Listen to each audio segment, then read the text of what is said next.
On a beaucoup parlé de Jacques-Stéphane Alexis, mais on n'a pas dit que Jacques-Stéphane Alexis était aussi neurologue de formation. Donc, vous avez tous ces neurologues qui vous ont précédé, et je répéterai le mot de Jacques-Stéphane Alexis dans l'un de ses romans. Monsieur le doyen Bernard, vous êtes le fils de l'avenir.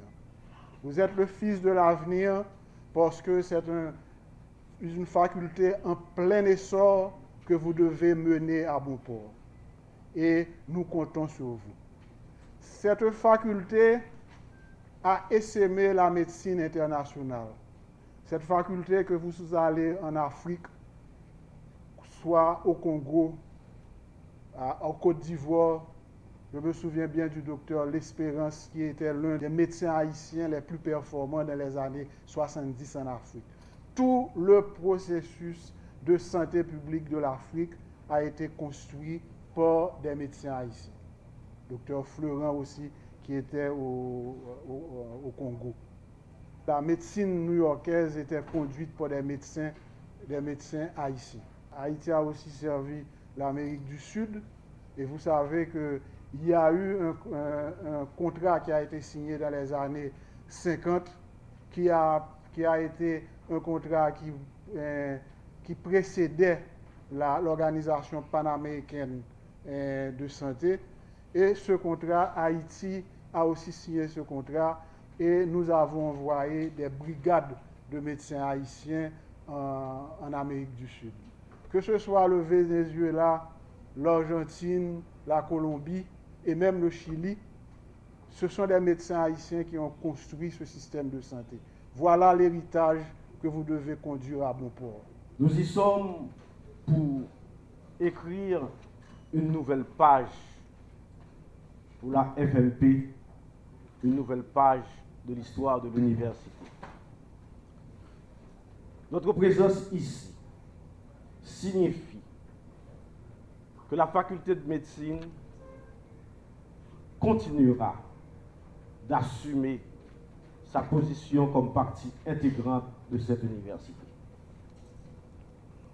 Aujourd'hui, nous, du décanat de la FMP, nous voulons prendre l'engagement de travailler avec tous les collègues et toutes les entités de l'université pour assurer l'épanouissement de cette dernière.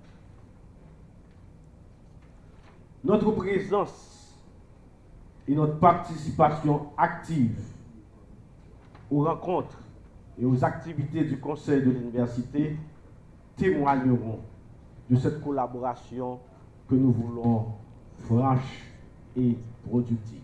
La faculté aura besoin de l'ensemble de l'université pour aborder ces défis.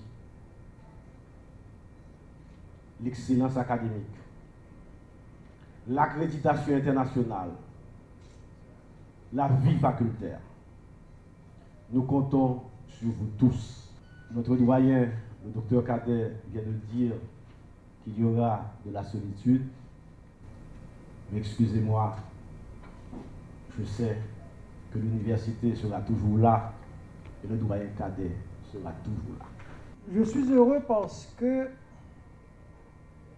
accède à la tête de la faculté une équipe compétente. Le professeur Civil est très connu dans nos milieux. Il est membre du comité d'éthique de la recherche, il est membre du conseil scientifique de l'université. Le professeur Civil est diplômé en médecine, diplômé en philosophie, a un doctorat en éthique des soins. Donc, il se passe de présentation. Le professeur Bernard Pierre est l'un de nos plus prestigieux médecins d'une discipline qui n'est pas très fréquente, la neurologie. Le professeur Pierre est docteur en médecine, est également chirurgien général et a eu à faire des études spécialisées en neurochirurgie. Le professeur Pierre est également diplômé en philosophie à l'École normale supérieure,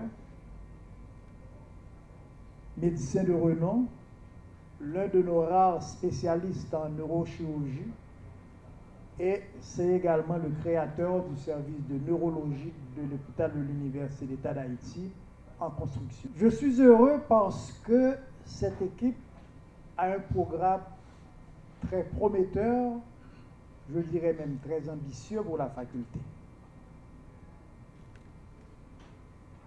Le nouveau décanat compte combler les spécialités qui manquent, et Dieu sait s'il nous en manque dans notre système de santé. Le nouveau décanat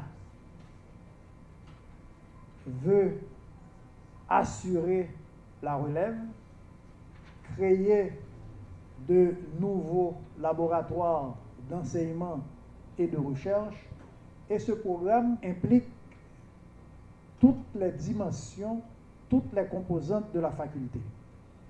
Et bien entendu, comme vient de le dire le doyen, le nouveau décanat va encore poursuivre les démarches pour l'accréditation de notre faculté.